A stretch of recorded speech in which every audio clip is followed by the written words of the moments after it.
రాష్ట్ర ప్రభుత్వం ప్రతిష్టాత్మకంగా తీసుకొచ్చిన భూమాత భూమేతగా మారిందని మాజీ మంత్రి హరీష్ రావు విమర్శించారు. ఏదైనా భూ సమస్య పరిష్కారం కావాలంటే మంత్రులకు 30% కమిషన్ చెల్లించాల్సిందేనని ఆరోపించారు. ముఖ్యమంత్రి స్థానంలో 11 సార్లు ఢిల్లీకి వెళ్లిన రేవంత్ రెడ్డికి కనీసం రాహుల్ గాంధీ అపాయింట్మెంట్ దొరకడం లేదని ఎద్దేవా చేశారు. కేసీఆర్ తెలంగాణ ఆత్మగౌరవాన్ని కాపాడితే రేవంత్ రెడ్డి ఢిల్లీకి తాకట్టు పెట్టారని వ్యాఖ్యానించారు. దొంగ సర్వే లెక్కలతో కాంగ్రెస్ నాయకులు ప్రజలను మోసం చేస్తున్నారని, బీసీలకు 42% రిజర్వేషన్ కల్పించిన తర్వాతే స్థానిక సంస్థల ఎన్నికలకు వెళ్లాలని హరీష్ రావు డిమాండ్ చేశారు.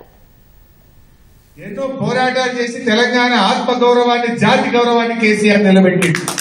కానీ రేవంత్ రెడ్డి ఢిల్లీకి తాకట్టు పెట్టింది. ఢిల్లీలోకి అపాయింట్మెంట్ దొరకలేదు. రాహుల్ గాంధీతో గ్యాప్ లేదు. ఇక చూడు, నా ఫోన్ చూడని ఫోన్ చూపించుకునే పరిస్థితి రావడమే నీ భావదారిద్ర్యం.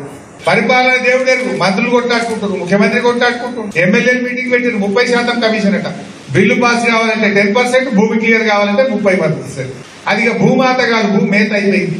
ఏమైంది? రాష్ట్ర సంపద అంతా దోసిండ్రు, ఢిల్లీకి కప్పం కట్టిండ్రు.